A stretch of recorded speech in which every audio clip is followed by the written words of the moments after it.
नारायण ने बोला, लक्ष्मी आज शनिवार का दिन है, जिस दिन अपन इस दरिद्रता से मिलने के लिए पीपल के पेड़ के नीचे आए हैं।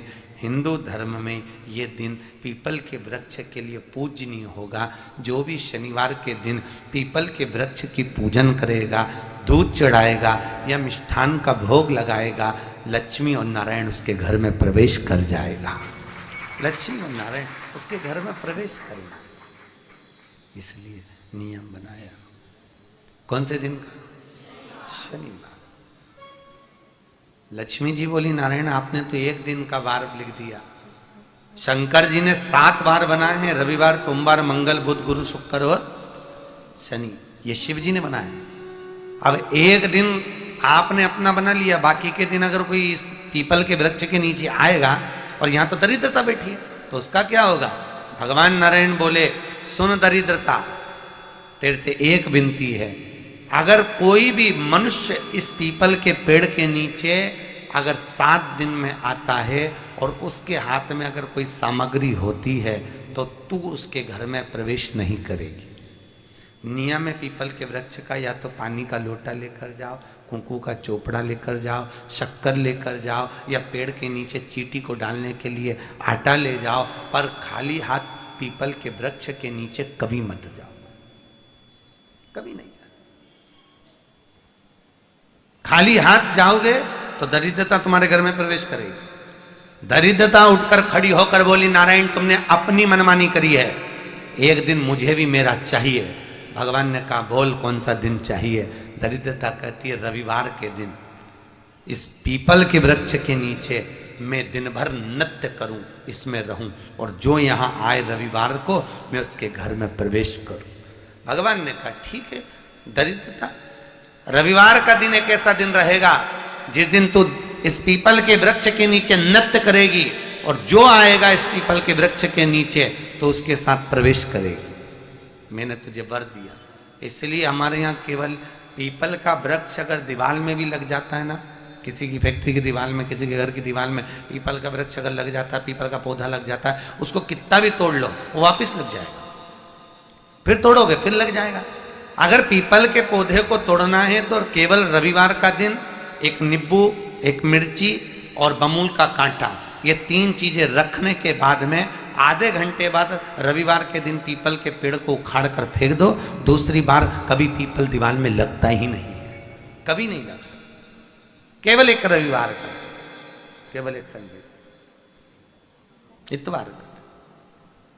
घर में दीवानों पर अगर पीपल लग भी गया है, इसलिए पीपल के वृक्ष को उखाड़ने का, अगर घर में पीपल लगा हुआ है या पीपल का पौधा हमारे घर में लग गया, उसको उतारना, निकालना, लगाना, तो पीपल के वृक्ष को अगर निकाला जाता है तो रविवार के दिन, और अगर पीपल के वृक्ष को कहीं लगाया जाता है तो सोमवार के दिन या मंगलवार के दिन, बुधवार के दिन, इन दिनों में लगा सकते पीपल के वृक्ष कहीं लगाना।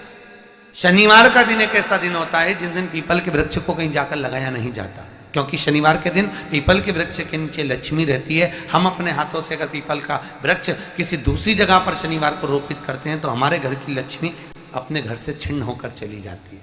इसलिए शनिवार के दिन पीपल लगाया नहीं जाता, किसी के घर जाकर उसको वापस पलटा नहीं जाता। लग गया उसको डाल।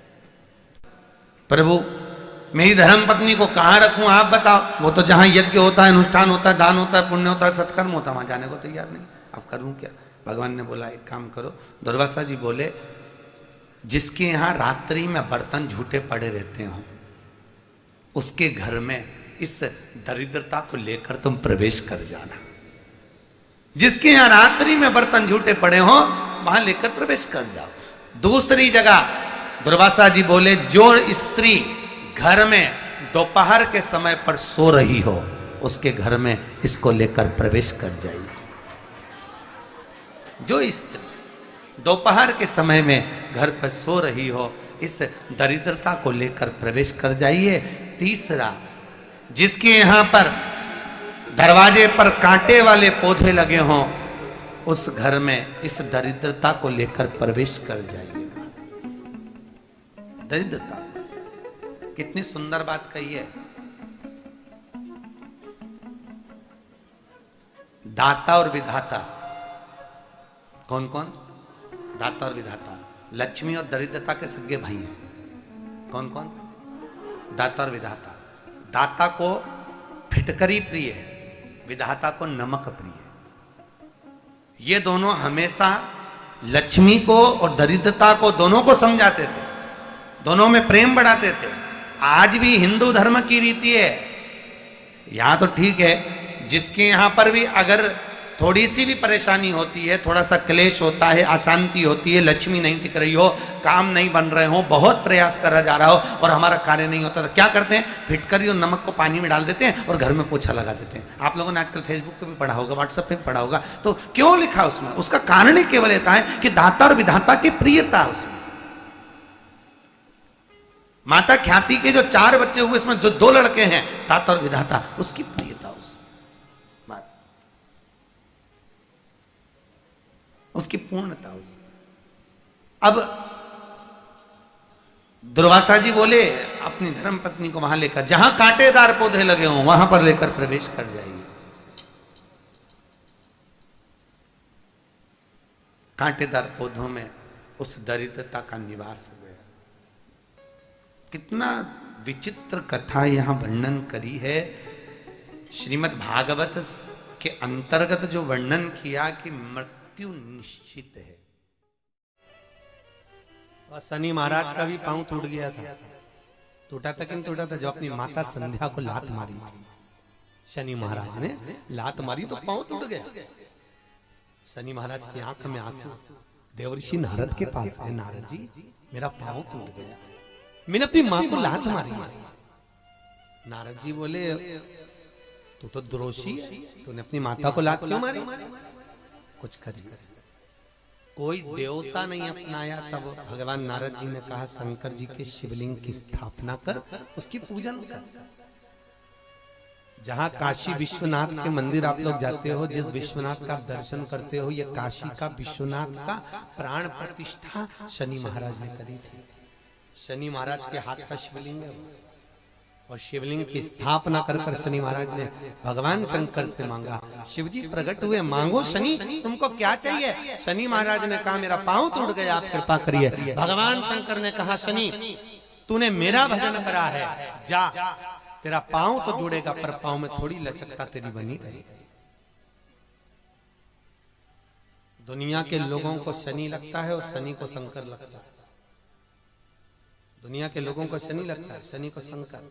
इसलिए आज भी नियम है कि काशी विश्वनाथ का नाम लेकर एक काजल की डिब्बी को लीजिए। अगर किसी को शनि लग गया हो, कोई प्रॉपर्टी का काम कर रहे हो, कोई व्यापार करते हो और व्यापार नहीं चल रहा, बहुत अड़चने आ रही है, कोई ना कोई परेशानी पे परेशानी आ रही है, एक काजल की डिब्बी लो, काजल की डिब्बी लो, काशी विश्वनाथ का नाम लो और 21 बार उतारो और उतार कर किसी पेड़ के नीचे तक खड्डा खोद कर उसको दबा दीजिए। आपका काम यूं सफलता की ओर बढ़ना चालू हो जाएगा। शनि की कुदृष्टि समाप्त, 7.5 ढैया समाप्त, परेशानी नहीं को लेकर अपने घर जाने लगे। जैसे ही घर में पहुंचने लगे, इतनी देर में तो घर में आवाज आ रही थी, ओम ब्रह्मवे स्वाहा, ओम विष्णवे स्वाहा, ओम इंद्राय स्वाहा, ओम प्रजापते स्वाहा। जैसे ही यज्ञ की आहुतियों की जब आवाज आई तो इतने में तुरंत दरिद्रता देवी तो भागी और भागकर पीपल के पेड़ के नीचे जाकर बैठ गई। दूसरा मुनि ने कहा दरिद्रता चलो, ज्येष्ठा ये अपना घर है, तुम्हारा ससुराल, चलो। ज्येष्ठा देवी कहती है महाराज मैं नहीं जा सकती, पहले या तो यज्ञ बंद करवाओ, पूजन बंद करवाओ, पाठ बंद करवाओ, अनुष्ठान बंद करवाओ, तब मैं तुम्हारे घर में आऊंगी। क्योंकि दरिद्रता उसी के घर में प्रवेश करती है जिसके घर में कभी पूजन पाठ नहीं होता। तो मैं इस घर में जाऊं कैसे? इसके घर में तो पूजन पाठ हो रहा है, मैं नहीं जाऊंगा। भगवान नारायण ने लक्ष्मी जी से विवाह कर लिया। दुसहा मुनि की पत्नी दरिद्रता पीपल के पेड़ के नीचे रहने लगी। इसलिए हमारे यहाँ हिंदू धर्म में पीपल का पेड़ घर में नहीं लगाया जाता, क्योंकि उसके नीचे कौन रहती है? जम के बोलो, दरिद्रता रहती, ज्येष्ठा रहती। अब दरिद्रता का निवास हो गया पीपल के पेड़ के नीचे। भगवान नारायण लक्ष्मी जी को लेकर घूमने के लिए चले। चलो थोड़ी देर, लक्ष्मी जी बोली मेरी बहन से नहीं मिले, चलो जरा मिलने। भगवान ने कहा चलो मिल के आते हैं। और जो भगवान मिलने के लिए गए तो लक्ष्मी जी उनके लिए मिठाई का डिब्बा ले गए। अपन किसी के यहाँ जाते हैं तो मिठाई लेकर जाते हैं, मिठाई ले गए और मिठाई ले जाकर जो दिया, दीदी ओ दीदी, दीदी बोली हाँ ले मैं तेरे लिए क्या लाई हूं ले। और जो मिठाई का डब्बा दिया, इतने में दरिद्रता ने खोल कर देखा तो उसमें मिठाई थी। दरिद्रता को क्रोध आ गया और दरिद्रता ने कहा लक्ष्मी तुझे मालूम नहीं कि मुझे प्रिय क्या, मुझे क्या अच्छा लगता है। लक्ष्मी जी ने कहा मैं जानती हूं तेरे को खट्टा और तीखा प्रिय है, मैं जानती हूं तुझे खट्टा अच्छा लगता है, तीखा अच्छा लगता है, तो फिर मिठाई क्यों लाई। तो लक्ष्मी जी बोली मेरे को लगा कि हो सकता शादी के बाद तू चेंज हो गई हो, बदल गई, इसलिए मैं तेरी मिठाई।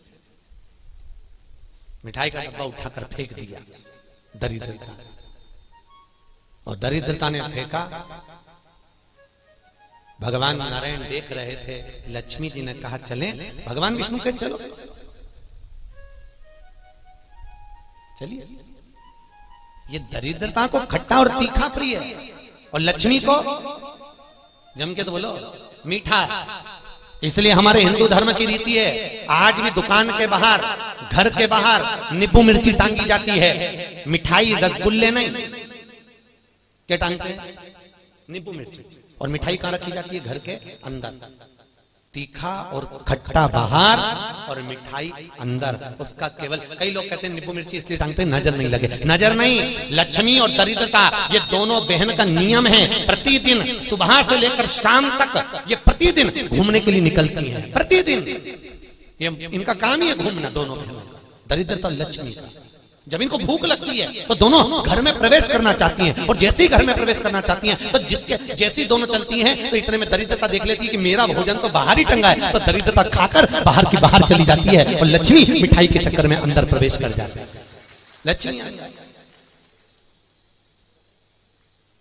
लक्ष्मी अंदर प्रवेश कर।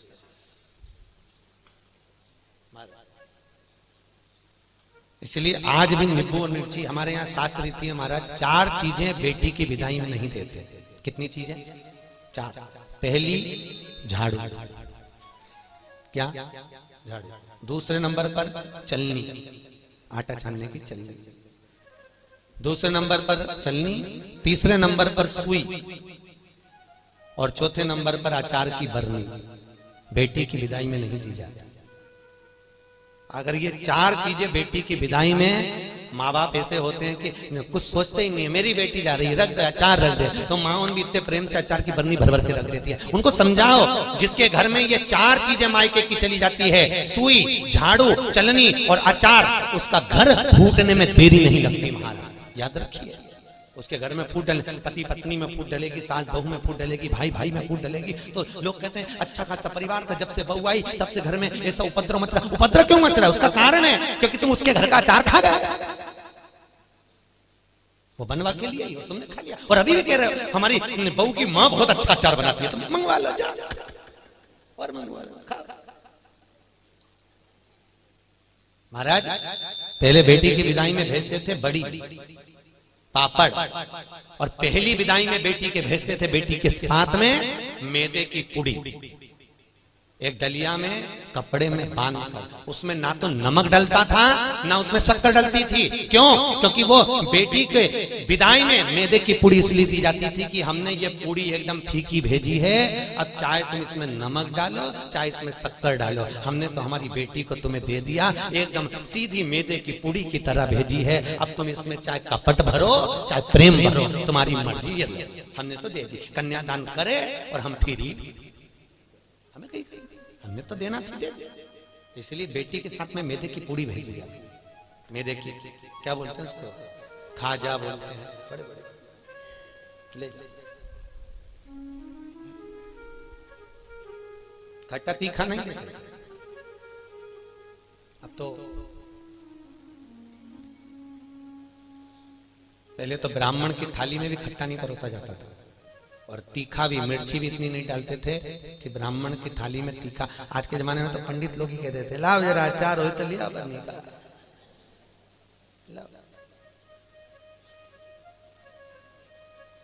पितरों के जो देवता हैं, किनके देवता? पितरों के। पितरों के देवताओं का नाम है आर्यमा। क्या नाम है? आर्यमा। काय पर बैठते हैं? कौए पर। काय पर बैठते हैं? कौए पर। और पितरों के देवता जब आर्यमा श्राद्ध पक्ष में जब घूमने के लिए निकलते हैं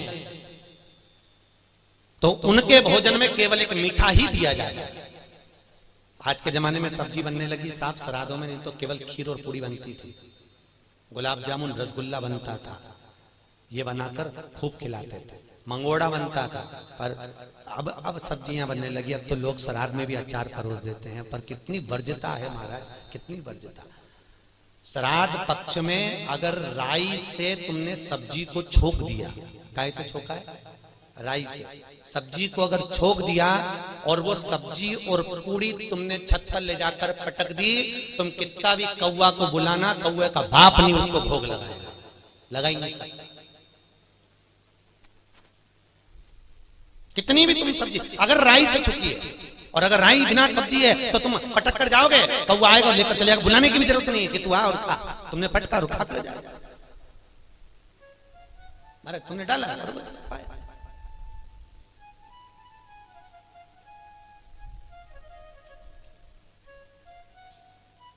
उसको। हमारे यहां शास्त्र दरिद्रता को खट्टा और तीखा प्रिय है। इतने में भगवान जाने लगे। लक्ष्मी जी ने कहा हमारी बहन से मिलने के लिए आए हो, कोई वर दीजिए। भगवान नारायण ने कहा लक्ष्मी आज शनिवार का दिन है, जिस दिन लक्ष्मी और नारायण दोनों इस पीपल के पेड़ के नीचे आए हैं। सुन दरिद्रता देवी, इस पीपल के वृक्ष के नीचे जो शनिवार को दिया लगाएगा वो लक्ष्मी और नारायण को अपने घर ले जाएगा। इसलिए शनिवार के दिन पीपल के वृक्ष के नीचे दिया का प्रमाण है महाराज। और सुन दरिद्रता देवी, तेरे पेड़ के नीचे जो खाली हाथ आएगा तू उसके घर में प्रवेश करेगी, और जो भरे हाथ से मतलब पानी का लोटा ले जाओ, कंकु ले जाओ, चावल ले जाओ, रोली ले जाओ, कुछ भी, जरा सी शक्कर ले जाओ, गुड़ ले जाओ, आटा ले जाओ, पर पीपल के पेड़ के नीचे कभी खाली हाथ मत जाओ। अगर तू खाली हाथ कोई आया तो तू उसके घर में प्रवेश करेगी। दरिद्रता देवी बोली ये तो तूने अपने अपने मन की बात कर ली लक्ष्मी, मेरा क्या पीपल के वृक्ष के नीचे।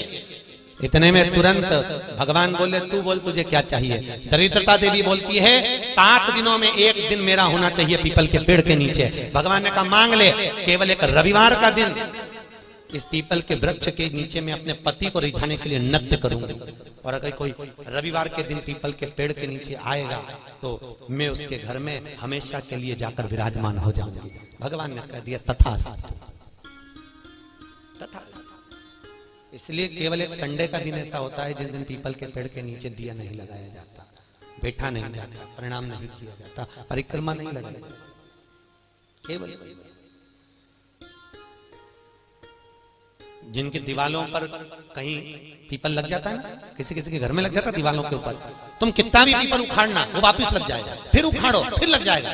पर पीपल उखाड़ने का भी एक प्रमाण है। अगर पीपल को उखाड़ना है तो केवल एक रविवार के दिन दीवाल के सामने जहां से पीपल उखाड़ना है वहां पर नींबू और 7 मिर्ची रख दीजिए, और उसके बाद पीपल को उखाड़ दीजिए और नींबू को वहां पर काट कर छोड़ दीजिए। उसके बाद कभी दीवाल में पीपल लग ही नहीं सकता उस स्थान में।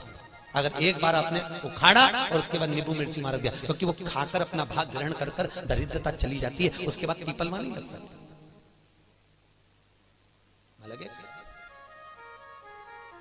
दरिद्रता का शास्त्र कह रहा है भगवान जितने स्वरूप में विराज रहे हैं। भगवान ब्रह्मा जी कर रहे हैं ये नारायण का मस्तक का है, इनका चरण का है। भगवान विष्णु बोले ये मेरे भगवान, ये मेरे पिता है। और पिता के मन के बात को जानना, पिता के भाव को जानना, पिता और माता को पहचानना, यह बहुत कठिन बात है साहब। दुनिया का कोई व्यक्ति अपने माँ बाप को नहीं जान सकता।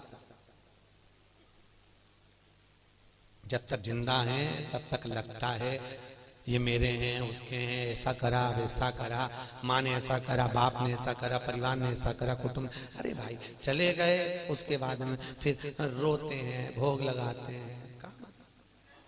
जीते जी दंगम दंगा, मरे पीछे पहुंचा जी गंगा। क्या मतलब?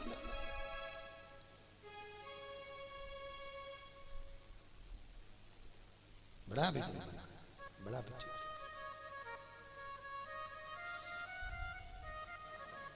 कर सेवा तू लगन लगा कर, मन में सच्चा भाव जगा कर, ये की आंखें खोलो रे, जय श्री कृष्णा बोलो रे।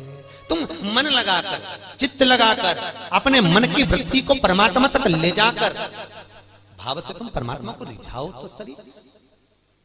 कई लोग कहते हैं हमारी माँ कपट रखती है, हमारे पिता हमको अपशब्द कहते हैं, हमारी माँ हमारी सास हमको अड़क, बोलने दो, उनको बोलने का काम है, बोलो। और याद रखना जितनी जितनी तुम्हारी बुराई होगी तुम उतने उतने स्वस्थ होते चले जाओगे, उतने परसेंट। आपको पहले कथा कही थी चारधाम मंदिर में, एक राजा बीमार पड़ गया, उसका काया गल कर नीचे टपकने लगी, काया का रोग हो गया। राजा ने सारे डॉक्टरों को दिखाया, इलाज नहीं मिला। तब गुरुजी के पास गया, गुरुदेव मेरे को बीमारी हो गई। गुरुजी बोले डॉक्टर को दिखाया, हाँ गुरुजी पर मैं ठीक नहीं हुआ। गुरुजी ने कहा तेरा बड़ा भाई था कहाँ है? तो कि वो तो मर गया। भाभी है? हाँ। कहाँ है? राजभवन में। एक काम करा कर, चुपचाप से किसी को मालूम मत पड़ने देना, भाभी के कमरे के बाहर जब भाभी सो जाए तो चटाई डाल के रजाई ओढ़ के सो जा, ठीक हो जाऊंगा। हाँ। अब गुरु तो ऐसे आड़े टेढ़े उपाय बताता है, गुरुओं का तो काम ही, गुरु तो गुरु, बस उनने तो बोलना था बोल दिया।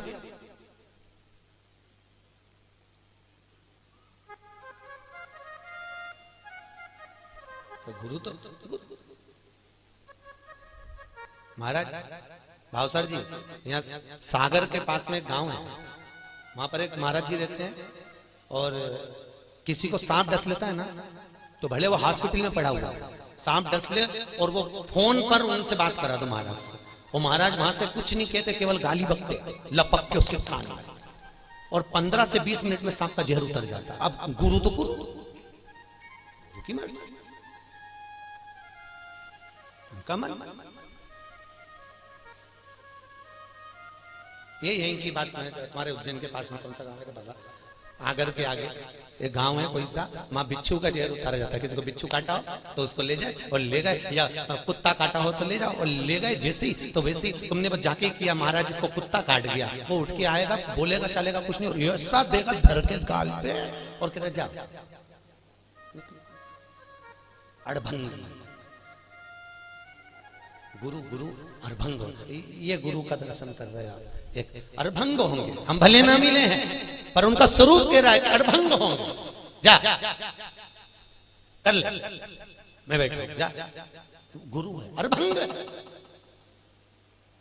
सोचता नहीं, गुरु केवल बता देता है जा ऐसा कर ले। वो गुरु गुरु होता है, उसके जीवन में उसने जो भजन करा होता है उसका प्रताप की पुण्यता देता है वो कि तू।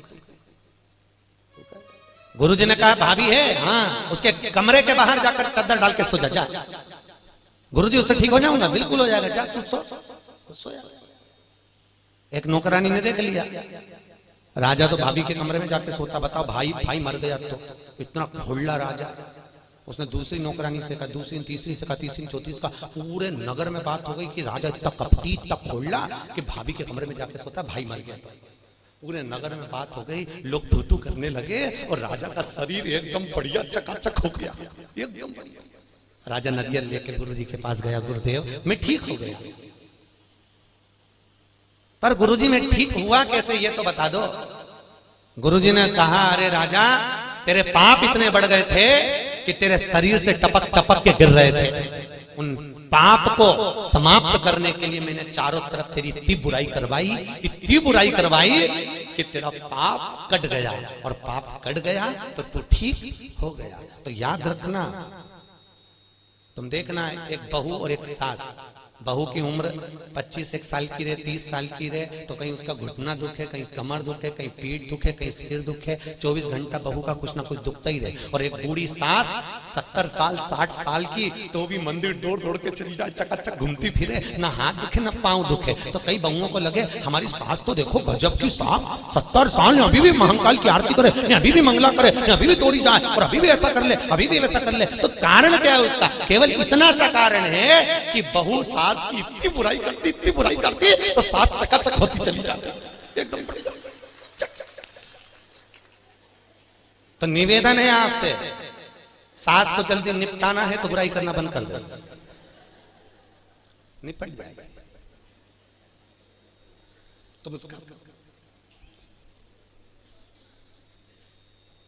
तुम बुराई करना बंद करो, जल्दी निपटेगी। और तुम जितनी बुराई करती रहोगी वो उतनी सद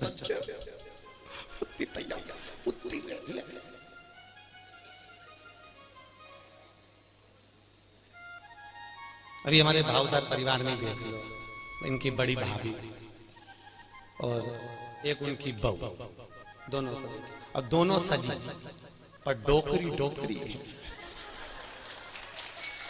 ओल्ड इज गोल्ड।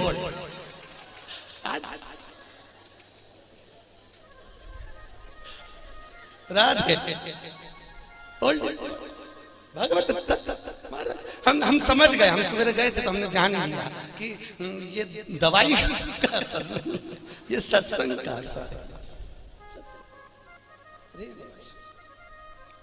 जो दिया है कब अब होन दो बुराई।